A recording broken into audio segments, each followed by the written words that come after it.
Whoa, boy. It looks like the first potential first gentleman is already in trouble. Kamala did what Kamala always does. She just put her head down and she went to work.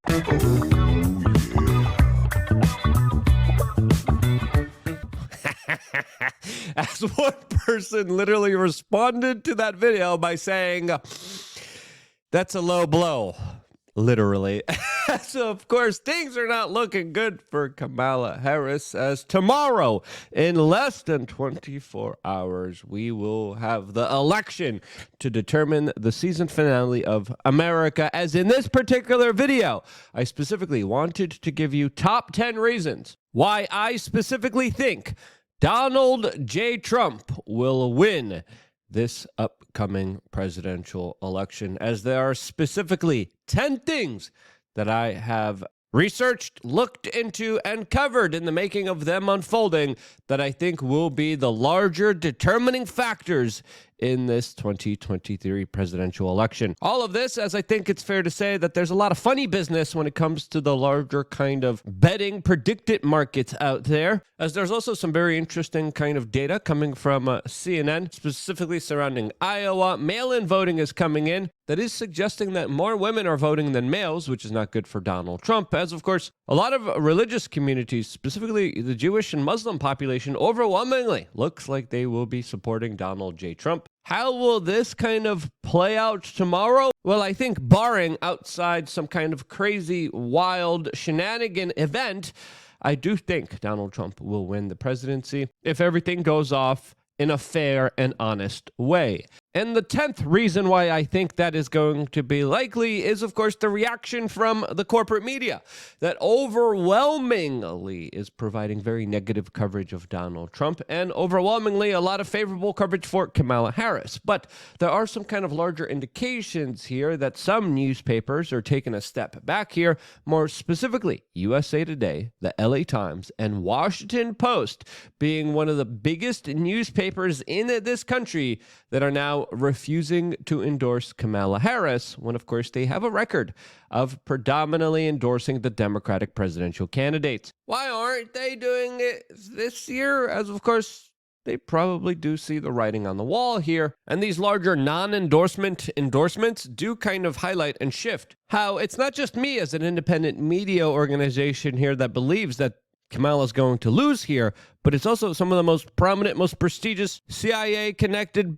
billionaire-run organizations that are refusing to put their name behind her, signaling to me that they know something's up here, as, of course, an estimated 250,000 subscribers unsubscribed from the Washington Post. A lot of people, a part of the company, literally resigned in protest, as the New York Post today is reporting how the company is still boosting stories that are very critical of Donald Trump. As, of course, there's a lot of criticisms for the newspaper's boss, Jeff Bezos, who allegedly is the man behind this larger aggressive maneuver, which brings me to the 9th reason why I think Donald Trump will be elected, and that's the behaviors of a lot of billionaires like Bezos, but also Elon Musk and Mark Zuckerberg, that are also very telling in this election cycle that do highlight the larger political victory for Donald Trump. As, of course, Bezos knew that he would face a lot of criticism, still went forward with his decision anyway, as sadly a lot of our government has implemented a form of legal lawfare that can make or break billionaires. And I think the billionaires are understanding that, hey,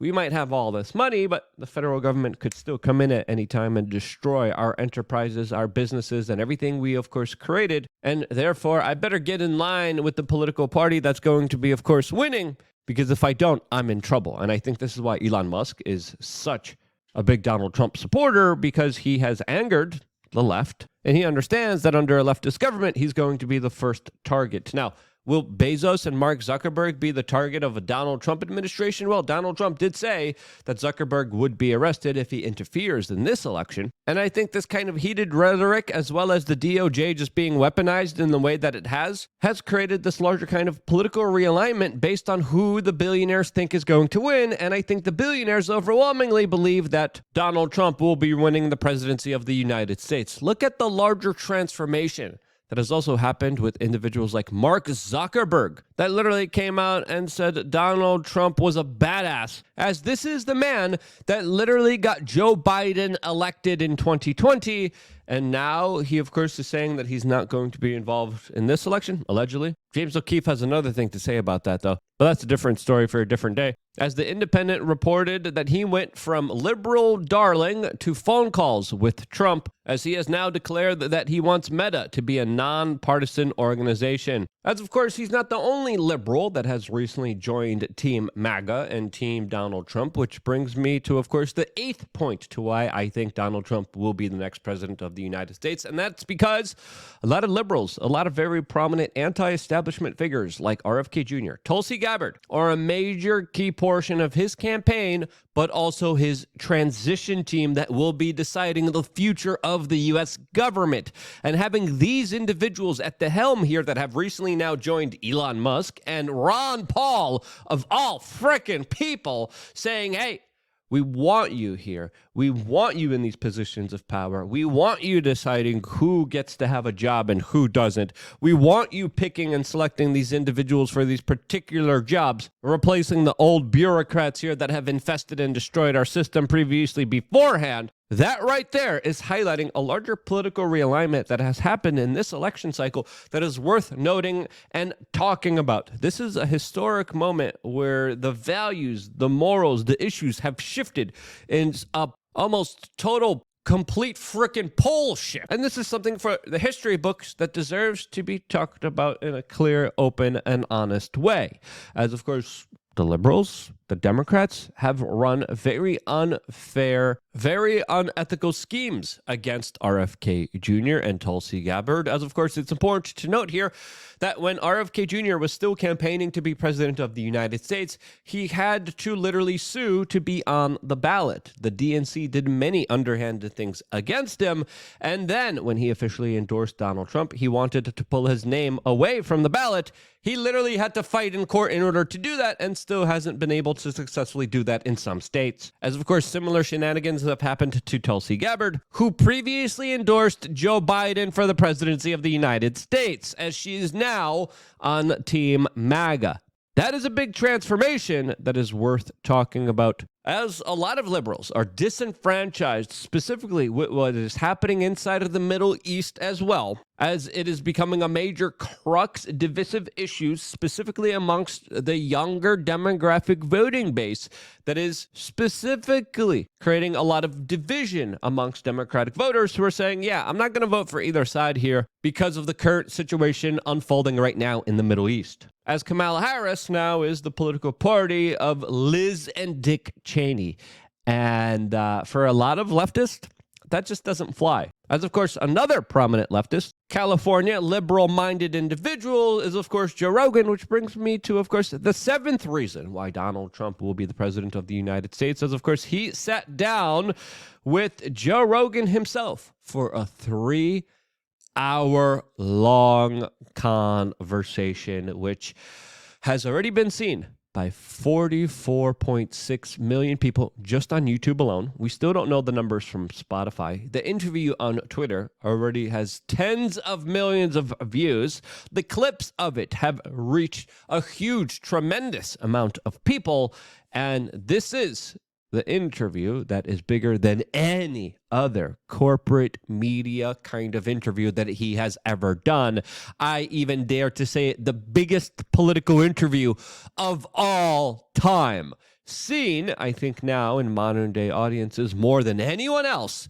And this is something significant, as this was a kind of free flow conversation. It's impossible to script a 3-hour podcast conversation. And the fact that Joe Rogan did it with Donald Trump while Kamala Harris didn't do it does highlight how Donald Trump is in this kind of flow state. He's in this kind of very comfortable, relaxed state that he absolutely wasn't in 2020. If you remember, in 2020, we had a very bitter, we had a very angry Donald Trump.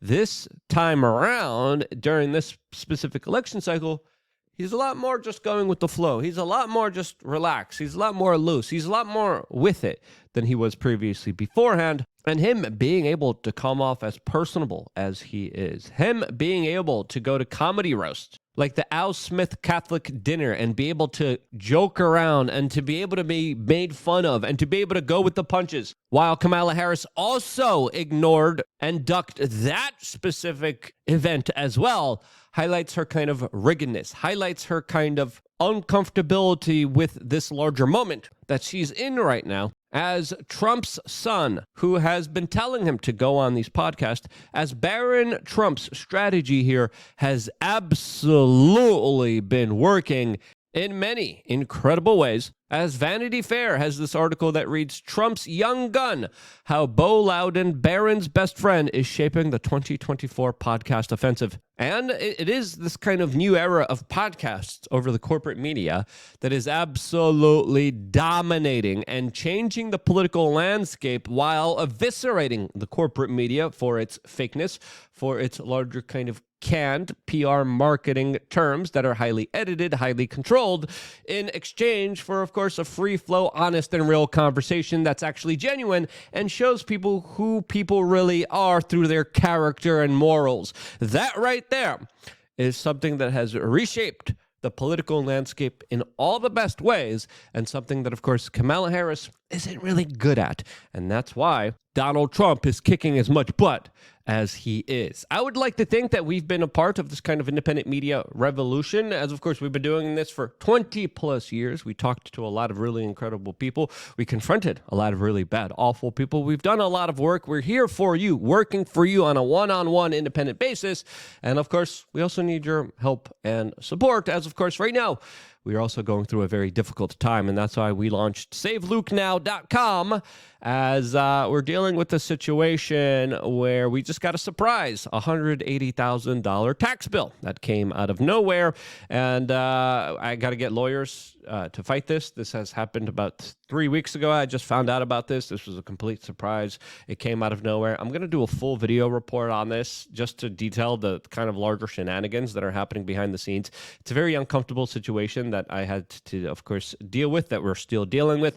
I need to get lawyers. I need these lawyers to help me figure out what's going on here. I need these lawyers to help me fight this. If you want to help us to sustain and keep this independent media operation running before I get hauled off to jail, please support us on SaveLukeNow.com, as we are deciding to, of course, sell limited edition items that are signed by me as a form to, of course, pay for these lawyers. You could also sign up as a member of LukeUnfiltered.com, and we promise to do at least one kind of gathering a month where we either do some kind of cleanup or nature hike, some way just to give back to the general public. So check out SaveLukeNow.com, and we truly do greatly appreciate your support and being a part of this independent media revolution that we've been, of course, on the forefront of for 20 plus years. So sincerely, thank you for all your help. Now, continuing on with this video, I wanted to give you, of course, the sixth reason why I think Donald Trump will be the next president of the United States, as, of course, in related to this kind of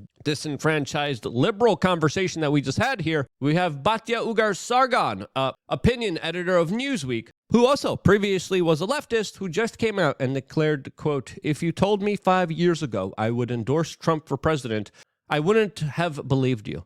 When I think back, a big red pill for me was seeing the graph of American wage earners next to the graph of immigration.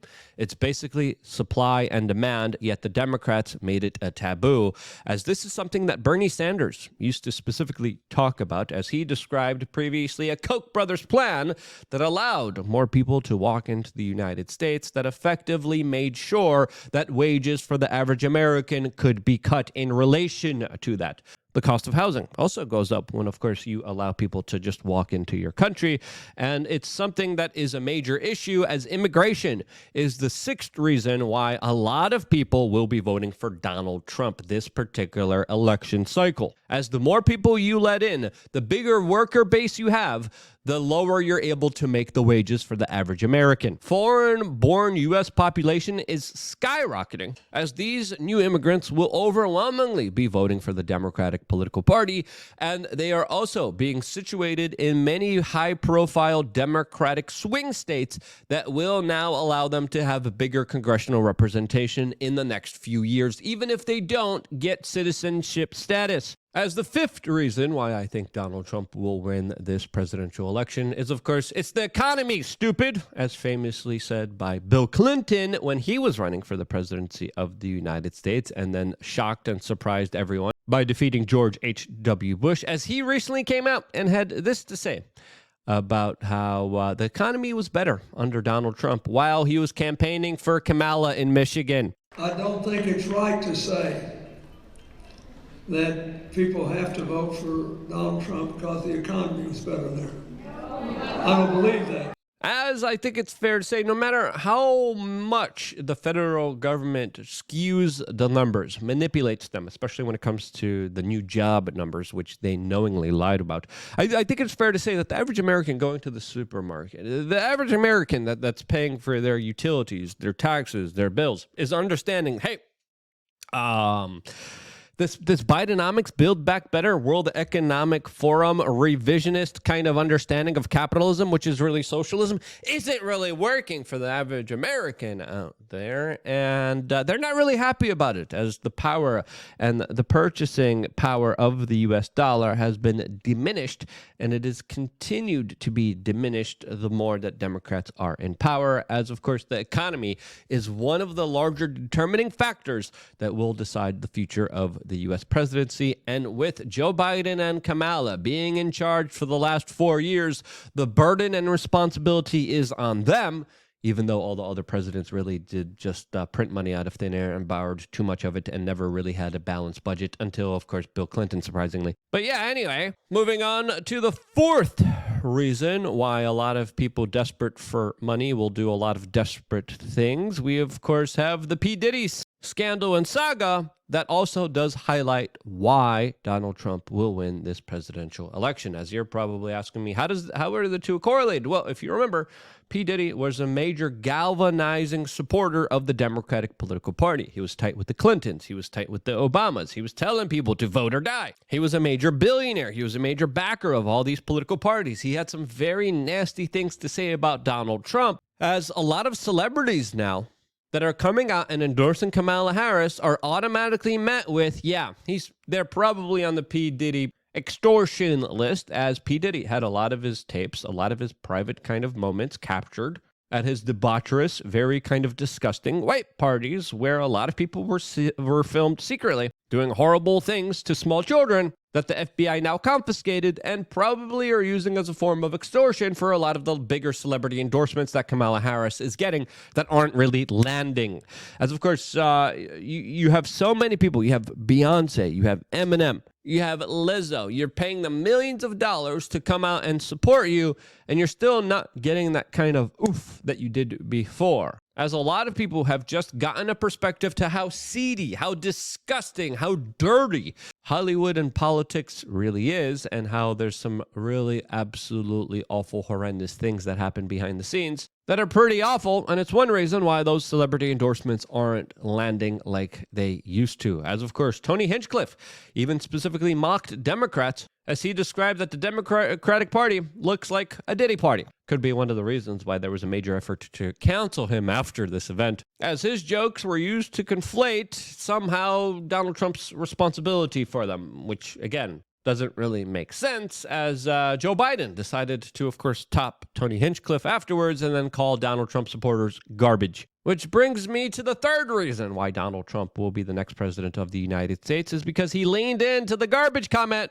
and literally donned a garbage truck uniform and went inside of a garbage truck for this larger PR stunt when he was talking to the media. And these larger kind of moments, as well as his kind of moment at McDonald's, this larger kind of a photo of him leaning in to this kind of blue collar identity of the average American worker, his kind of ability to literally go out there, flip fries, to literally put himself in a garbage truck. This guy's a billionaire. This guy literally isn't someone who is known for doing this, but yet somehow came off a lot more genuine than the woman who, of course, cackles and keeps telling everyone that she was a part of the middle class when she grew up in a pretty rich neighborhood in a very big house that definitely wasn't pretty middle class, according to my own personal opinion, especially in the Canada land that she was raised in. But again, seeing Donald Trump in a garbage truck, seeing him serve fries,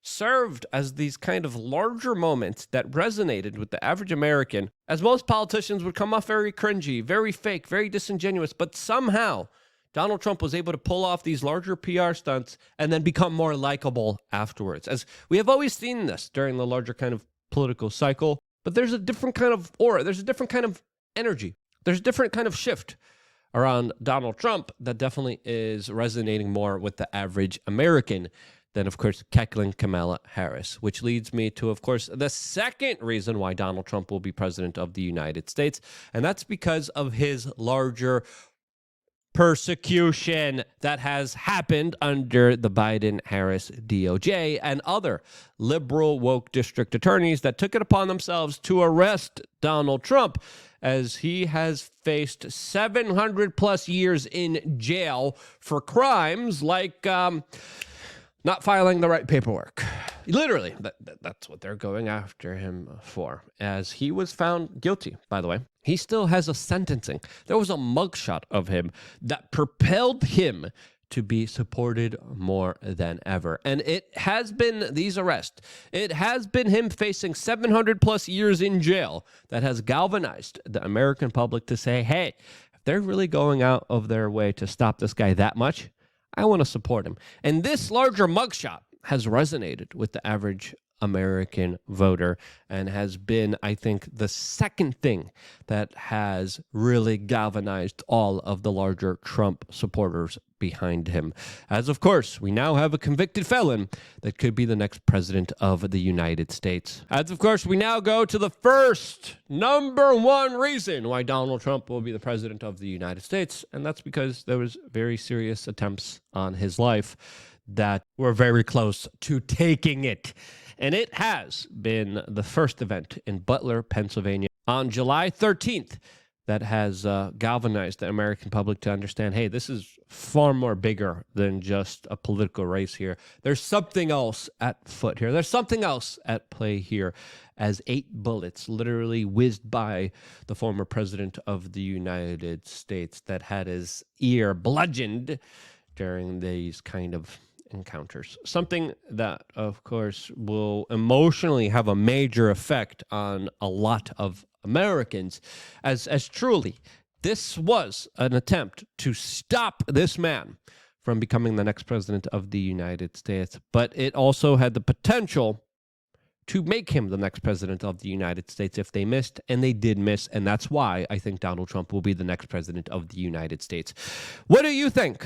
Am I right? Am I wrong? Do you believe in my top 10 list of why Donald Trump will become the next president of the United States? Let me know down in the description below. As, of course, there's still some possibilities for shenanigans. There still are some larger possibilities of fortifications, of rigging, of manipulations that could potentially prevent that from happening. We will be discussing that and a lot more later on today, 6 p.m. Eastern, here on this YouTube channel, as of course we return for a larger show that will be coming out in the next few hours here on this particular channel. We're going to have a very special show tomorrow. Today we have Kristen Megan on. Great, huge whistleblower, awesome human being going to be here in studio with us. Tomorrow we're going to start at 6 p.m. and we are going to be live throughout the duration of this insanity with individuals like Roger Stone, Alex Jones, The Quartering, Sargon of Akkad. We are going to have, I think, one of the best live streams out there, all here on this particular YouTube channel. So stay tuned for that and a lot more, as we are going to be bringing you a lot of exclusive coverage as it unfolds, as it breaks down, all in the moment. So stay tuned for that and a lot more, all here on this independent media broadcast. Click subscribe, click the notification button, because this is where you are going to want to be. SaveLukeNow.com. We appreciate your support. I love you guys, and it truly does mean a lot to us, sincerely. Stay tuned for more here on YouTube.com/We Are Change.